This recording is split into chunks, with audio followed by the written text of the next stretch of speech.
ये गौरव गाथा उन महापुरुष की है जो स्कूल में गए तो बाकी बच्चों के साथ पढ़ने का अवसर नहीं मिला। क्लास में बाहर खड़ा होना पड़ता था, वहीं से पढ़ाई करनी पड़ती थी। कई बार प्यासे रह जाते थे क्योंकि स्कूल में चपरासी नहीं आते थे तो पानी पीने को नहीं मिलता था। कोई इनके लिए नल तक चलाना पसंद नहीं करता था। चपरासी आते थे तो नल चला देते थे, पानी पी लेते थे। लेकिन जिस दिन चपरासी नहीं उस दिन पानी नहीं। आगे चलकर एक आर्टिकल में लिखते हैं, नो पियोन नो वाटर। ये गौरव गाथा उन महापुरुष की है जिन्होंने बचपन में अछूत होना क्या होता है, भेदभाव क्या होता है, सबका सामना कर लिया और ठान लिया कि सबके विकास के लिए, उत्थान के लिए काम करूंगा।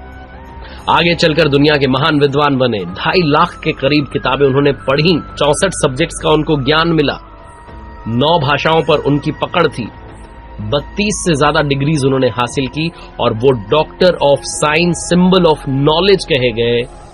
मैं बात कर रहा हूं दी one and only doctor Baba Saheb Ambedkar की, डॉक्टर भीमराव आम्बेडकर की, जो स्वतंत्र भारत के पहले कानून मंत्री बने और भारत के संविधान के निर्माता बने। 1891 14 अप्रैल को 1891 में इनका जन्म हुआ आम्बडवे गांव में। और जब ये स्कूल जाते थे तो इनके सरनेम की वजह से बहुत लोग इनको परेशान करते थे, तो इनके टीचर ने कहा कि आप आम्बडवे से ही अपना सरनेम क्यों नहीं बना लेते। आम्बेडकर नाम जो है इन्हें उपनाम के रूप में मिल गया। और डॉक्टर बाबा साहेब आम्बेडकर ने जीवन भर सोसाइटी के विकास के लिए, हर वर्ग के विकास के लिए लगातार काम किया। 5 छोटी कहानियां जो बहुत कुछ सिखाती हैं डॉक्टर बाबा साहेब आम्बेडकर की। लाइफ लेसन्स मिलते हैं हमें उनकी कहानियों से। आइए आपको सुनाता हूं। बचपन से पढ़ने में बहुत तेज थे, बहुत बुद्धिमान थे डॉक्टर बाबा साहेब आम्बेडकर। मैथ्स की परीक्षा दे रहे थे, 10 सवाल उनके क्वेश्चन पेपर में थे, 10 में से कोई 5 सॉल्व करने थे।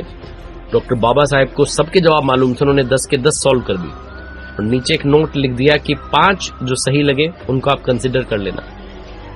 टीचर वो जो इनकी आंसर शीट थी उसे लेकर के क्लास में आए, सबको दिखाया, इनको लगा कि शायद डांटेंगे। टीचर ने कहा कि देखो वैसे तो ये नियम के ऑपोजिट है, लेकिन मैं आपकी उस पकड़ को सलाम करता हूं क्योंकि आप इस सब्जेक्ट को बहुत बारीकी से, बहुत अच्छे से समझ गए हो, इसीलिए आपने 10 के 10 सवालों के सही जवाब दे दिए और इनके लिए बाकायदा तालियां बजवाई। डॉक्टर बाबा साहेब आम्बेडकर की एक छोटी सी कहानी पहली लर्निंग देती है, लाइफ में डीप एनालिसिस होना, गहरा विश्लेषण करना किसी भी सब्जेक्ट का, किसी भी सिचुएशन का बहुत जरूरी है। हम कई बार सतही बातें करते हैं और आगे बढ़ जाते हैं, जब तक हमें किसी भी सब्जेक्ट का, किसी भी सिचुएशन के बारे में पूरी जानकारी नहीं होगी, हम उसे सॉल्व नहीं कर पाएंगे, हम सही समाधान नहीं निकाल